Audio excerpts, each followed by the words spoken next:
నమస్కారం. సనాతన లైఫ్ ఛానల్కి స్వాగతం. ఈ ఆధునిక జీవన శైలిలో మనం వేగంగా పరిగెడుతున్నాం. సమయం లేదు, ఓపిక లేదు. ఫలితం జీర్ణ సమస్యలు, స్థూలకాయం, దీర్ఘకాలిక వ్యాధులు. ఈ సమస్యలన్నిటికీ మూలం మనం తినే ఆహారంలో మరియు తిన్న తర్వాత మనం చేసే పనులలోనే ఉంది. మన ఋషులు వేల సంవత్సరాల క్రితమే సంపూర్ణ ఆరోగ్యానికి కావాల్సిన సూక్ష్మమైన నియమాలను అందించారు. అవి కేవలం మూఢనమ్మకాలు కావు. అవి ప్రతి దశకు ఒక నిర్దిష్టమైన శాస్త్రీయ కారణం కలిగిన జీవన విధానాలు. ఈరోజు మనం భోజనం తర్వాత పాటించాల్సిన 6 అద్భుతమైన ఋషి రహస్యాలను తెలుసుకుందాం. వీడియోలోకి వెళ్లే ముందు మీ అందరికీ నా విన్నపం. చాలామంది మా వీడియోలు చూస్తున్నారు, కానీ లైక్ అండ్ సబ్స్క్రైబ్ చేసుకోవడం లేదు. మీరు ఇచ్చే ఒక లైక్ మాకెంతో ప్రోత్సాహం ఇస్తుంది. దీనివల్ల ఈ జ్ఞానం మరింత ఎక్కువ మందికి చేరుతుంది.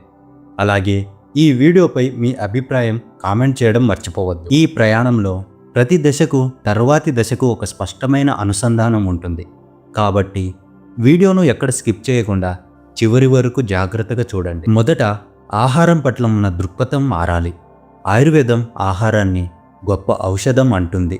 మనం తినేది కేవలం కడుపు నింపుకోవడానికి కాదు, శరీరానికి శక్తిని, ఆత్మకు ప్రశాంతతను అందించడానికి. భోజనానికి ముందు మనం పఠించే ఒక శ్లోకం ఉంది. బ్రహ్మార్పణం బ్రహ్మహవీం బ్రహ్మాగ్నో బ్రహ్మణాహుతం బ్రహ్మైవ తేన గంతవ్యం బ్రహ్మకర్మ సమాధిన. దీని అర్థం, ఈ ఆహారం బ్రహ్మం, తినేవాడు బ్రహ్మం, అగ్ని బ్రహ్మం, ఈ క్రియ మొత్తం బ్రహ్మం. అంటే మనం చేసే భోజన క్రియ ఒక యజ్ఞంతో సమానం. ఈ యజ్ఞం పూర్తయిన తర్వాత ఆ అగ్నిని మనం ఎలా జాగ్రత్తగా చూసుకోవాలో ఇప్పుడు తెలుసుకుందాం. మొదటిగా శతపావలి. యజ్ఞం పూర్తయింది. మనం అగ్ని దగ్గర నుండి వెంటనే లేచి పరిగెత్తాం కదా, నెమ్మదిగా శాంతంగా వ్యవహరిస్తాం. అలాగే భోజనం తర్వాత వెంటనే పడుకోవడం లేదా కఠినమైన పని చేయడం మహా తప్పు. మన ఋషులు ఆయుర్వేదంలో దీని గురించి స్పష్టంగా చెప్పారు. భుక్త్వా శతపదం గచ్చేత్ అంటే భోజనం చేసిన తర్వాత 100 అడుగులు నడవాలి. దీనికి గల కారణం, ఆయుర్వేదం ప్రకారం మన కడుపులో జఠరాగ్ని అనే జీర్ణశక్తి ఉంటుంది. మనం తిన్నప్పుడు ఈ అగ్ని ప్రజ్వలిస్తుంది. మనం వెంటనే కదలకపోతే ఆహారం కడుపులోనే నిల్వ ఉండిపోతుంది. దీనివల్ల విష పదార్థాలు ఉత్పత్తి అవుతాయి. ఈ చిన్న నడక అగ్నిని ప్రేరేపిస్తుంది. దీన్ని దీపనం అంటారు. ఆహారం పొట్టలో నెమ్మదిగా కదలడం వల్ల జీర్ణరసాలు సక్రమంగా విడుదల అవుతాయి. అయితే పరుగు పందెంలో వేగంగా నడవకూడదు. దీన్ని ఎలా పాటించాలంటే, సాధారణ గృహస్థులైతే ఇంట్లో భోజనం పూర్తయిన వెంటనే వంటగది నుండి హాల్కు, హాల్ నుండి బెడ్రూమ్కు నెమ్మదిగా లెక్కించుకుంటూ 108 అడుగులు నడవండి. ఇది కేవలం 2 నుండి 3 నిమిషాల సమయం మాత్రమే తీసుకుంటుంది. ఇది మీ కుటుంబంతో చిన్నపాటి సంభాషణకు కూడా ఉపయోగపడుతుంది. అలాగే ఉద్యోగస్తులైతే ఆఫీసులో క్యాంటీన్ నుండి మీ డెస్క్కు వెళ్లే దారిలో ఈ అడుగులను లెక్కించండి. లిఫ్ట్కు బదులు ఒక ఫ్లోర్ మెట్లు ఎక్కడం లేదా దిగడం చేయండి. ఇది మీ జీర్ణక్రియను మెరుగుపరుస్తుంది. మధ్యాహ్నం వచ్చే నిద్రమత్తును తగ్గిస్తుంది. నడక పూర్తయింది, శరీరం కొంచెం ఉత్తేజపడింది. ఇప్పుడు మనం కూర్చోవాలి, కానీ సాధారణ కుర్చీలో కాదు, ఒక ప్రత్యేకమైన ఆసనంలో. రెండవది వజ్రాసనం. 108 అడుగులు నడిచిన తర్వాత నేరుగా నేలపై ఒక చాప మీద లేదా మ్యాట్ మీద కూర్చోండి. భోజనం తర్వాత చేయగలిగే ఏకైక మరియు అత్యంత ప్రయోజనకరమైన ఆసనం వజ్రాసనం. ఎందుకంటే సాధారణంగా మనం కూర్చున్నప్పుడు రక్తం శరీరమంతా ప్రవహిస్తుంది, కానీ వజ్రాసనంలో కూర్చున్నప్పుడు కాళ్లకు రక్త ప్రసరణ తగ్గుతుంది. ఆ రక్తం మొత్తం పొత్తికడుపు ప్రాంతానికి, జీర్ణాశయానికి మల్లుతుంది. ఇది జీర్ణక్రియ సామర్థ్యాన్ని అమాంతం పెంచుతుంది. హఠయోగ ప్రదీపిక వంటి ప్రాచీన గ్రంథాలలో వజ్రాసనం ప్రస్తావన ఉంది. ఇది కడుపు ఉబ్బరం, ఎసిడిటీ, గ్యాస్ సమస్యలను నివారిస్తుంది. దీన్ని ఎలా పాటించాలంటే, సాధారణ గృహస్థులు భోజనం తర్వాత 108 అడుగులు నడిచి నేల మీద వజ్రాసనంలో కనీసం 5 నుండి 10 నిమిషాలు కూర్చోండి. ఈ సమయంలో మీరు ప్రశాంతంగా ఉండవచ్చు లేదా టీవీ చూడవచ్చు. కానీ ఉద్యోగస్తులైతే ఆఫీసు వాతావరణంలో నేల మీద కూర్చోవడం ఇబ్బంది. అయితే కనీసం మీ కుర్చీలో వెన్నెముక నిటారుగా ఉంచి కూర్చోండి. వజ్రాసనంలో కూర్చున్నప్పుడు శరీరం స్థిరంగా ఉంటుంది. ఈ స్థితిలో మనం మనస్సును, శరీరంలోని వేడిని శాంతపరచాలి. మూడవది శీతలి లేదా సిత్కారి ప్రాణాయామం. వజ్రాసనంలో కూర్చున్నప్పుడే మనసును ప్రశాంతం చేసుకోవడానికి, శరీరంలో సహజంగా పెరిగే పిత్తాదోషాన్ని తగ్గించడానికి ఈ ప్రాణాయామాలు చేయాలి. ఎందుకంటే భోజనం జీర్ణమయ్యే క్రమంలో సహజంగా శరీరంలో వేడి పెరుగుతుంది. ఈ వేడి సమతుల్యంగా లేకపోతే అల్సర్లు, ఎసిడిటీ వంటి సమస్యలు వస్తాయి.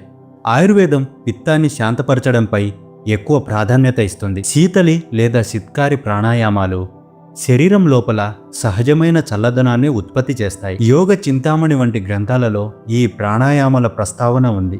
ఇవి కేవలం శ్వాస వ్యాయామాలు మాత్రమే కాదు, శరీర ఉష్ణోగ్రతను నియంత్రించే సాధనాలు. దీన్ని ఎలా పాటించాలంటే, శీతలి ప్రాణాయామం. నాలుకను వెనక్కి ఒక గొట్టంలా చుట్టి ఆ గొట్టం ద్వారా గాలిని సిస్ అనే శబ్దంతో లోపలికి పీల్చండి.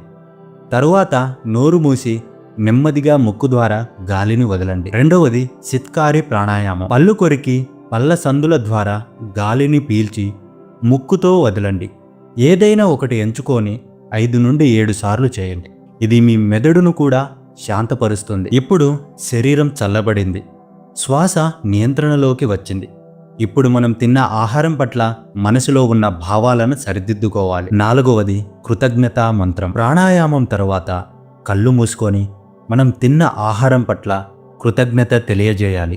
ఈ దశ చాలామంది విస్మరిస్తారు, కానీ ఇది అత్యంత శక్తివంతమైనది. ఎందుకంటే భగవద్గీతలోని 17వ అధ్యాయంలో సాత్విక ఆహారం గురించి చెప్పబడింది. మనం ఏ భావనతో ఆహారం తింటామో ఆ భావనలే మన శరీరంలోకి వెళ్తాయి. భోజనం పట్ల కృతజ్ఞత లేకపోతే ఆహారం శరీరానికి పూర్తి ప్రయోజనాన్ని ఇవ్వదు. అన్నాన్ని పరబ్రహ్మ స్వరూపమని భావించడం మన సంస్కృతిలో భాగం. కృతజ్ఞత అనేది మనం తిన్న ఆహారాన్ని సానుకూల శక్తిగా మారుస్తుంది. ఇది మన మనసును శుద్ధి చేస్తుంది. దీన్ని ఎలా పాటించాలంటే, మౌనంగా కళ్ళు మూసుకొని ఈ ఆహారం నా శరీరానికి శక్తినివ్వాలని కోరుకోండి. ఈ ఆహారం అందించిన ప్రకృతికి, రైతులకు, దీన్ని వండిన వారికి ధన్యవాదాలు అని మనస్ఫూర్తిగా అనుకోండి. తరువాత మానసిక ప్రశాంతత, ఆలోచనల శుద్ధి పూర్తయింది. ఇప్పుడు మనం తిరిగి భౌతిక శరీరంపై దృష్టి పెడతాం. ఐదవది ఉదరమర్దనం. కృతజ్ఞతలు చెప్పిన తర్వాత నెమ్మదిగా వజ్రాసనం నుండి బయటకు వచ్చి కూర్చొని లేదా నిలబడి మీ పొట్టను సున్నితంగా మసాజ్ చేసుకోండి. ఎందుకంటే ఆయుర్వేదంలో వాయువుల పాత్ర చాలా ముఖ్యం. అపాన వాయువు అనేది వ్యర్థాలను శరీరం నుండి బయటకు పంపే దిశలో ప్రయాణిస్తుంది. మన పేగుల సహజ కదలిక కూడా సవ్య దిశలోనే ఉంటుంది. మసాజ్ చేయడం వల్ల ఈ వాయువుల కదలికను మనం పెంచుతాం. ఇది మలబద్ధకం, గ్యాస్ సమస్యలను నివారిస్తుంది. అష్టాంగ హృదయం వంటి ప్రామాణిక ఆయుర్వేద గ్రంథాలలో ఈ మర్దనం యొక్క ప్రాముఖ్యత పరోక్షంగా చెప్పబడింది. దీన్ని ఎలా చేయాలంటే, మీ అరచేతిని బొడ్డు మీద ఉంచండి. బొడ్డు చుట్టూ సవ్య దిశలో, అంటే గడియారం తిరిగే దిశలో నెమ్మదిగా, సున్నితంగా వలయాకారంలో 5 నుండి 10 సార్లు మసాజ్ చేయండి. ఎప్పుడూ అపసవ్య దిశలో చేయకూడదు. ఇది ఎక్కడైనా సులభంగా చేయగలిగే ప్రక్రియ. మసాజ్ ద్వారా జీర్ణక్రియ ఉత్తేజితమైంది. ఇప్పుడు ఈ ప్రక్రియను పూర్తి చేయడానికి చివరి మెట్టు ఉంది. ఆరవది ఉష్ణజలం. అగ్నికి ఆజ్యం పోయడం లాంటిది. చివరిది కానీ అత్యంత కీలకమైన పని ఇది. గోరువెచ్చని నీరు తాగడం. చరక సంహితలో స్పష్టంగా చెప్పబడింది, భోజనం తర్వాత చల్లటి నీరు తాగడం విషంతో సమానం. చల్లటి నీరు జఠరాగ్నిని ఆర్పేస్తుంది. శీతలం వాపి పాయసం మందం వాద్రవమల్పకం తైలేన వాగృతేన వామిశ్రం పానీయమిష్యతే. దీని అర్థం, భోజనం తర్వాత చల్లని మందకోడి ద్రవాలు తాగకూడదు. గోరువెచ్చని లేదా వేడి చేసిన నీటిని మాత్రమే తాగాలి. గోరువెచ్చని నీరు ఆహారాన్ని విచ్ఛిన్నం చేయడానికి, పోషకాలను శోషించడానికి సహాయపడుతుంది. ఇది శరీరం నుండి విష పదార్థాలను బయటకు పంపుతుంది. దీన్ని ఎలా పాటించాలంటే, భోజనం పూర్తయ్యాక 1 గ్లాసు గోరువెచ్చని నీటిని చిన్న చిన్న సిప్స్గా నెమ్మదిగా తాగండి. ఒకేసారి గటగట తాగేయవద్దు. చూశారు కదా మన ఋషుల జీవన శైలి ఎంత శాస్త్రీయంగా ఒకదానితో ఒకటి అనుసంధానించబడి ఉందో. ఈ 6 పనులు, నడక, వజ్రాసనం, ప్రాణాయామం, కృతజ్ఞత, మసాజ్, గోరువెచ్చని నీరు, కేవలం 15 నుండి 20 నిమిషాలు మాత్రమే తీసుకుంటాయి. వీటిని మీ జీవితంలో భాగం చేసుకోండి. వీలును బట్టి కొన్నింటినైనా పాటించడానికి ప్రయత్నించండి. ఈ వీడియో మీకు నచ్చినట్లయితే లైక్ చేసి సబ్స్క్రైబ్ చేసుకోవడం మర్చిపోవద్దు. అలాగే మీ అభిప్రాయం కామెంట్ చేయడం అస్సలకు మర్చిపోవద్దు. ఆరోగ్యంగా ఉండండి. ఆయుర్వేద జ్ఞానాన్ని పంచుకోండి. తిరిగి మరో అద్భుతమైన వీడియోతో కలుసుకుందాం. ధన్యవాదాలు.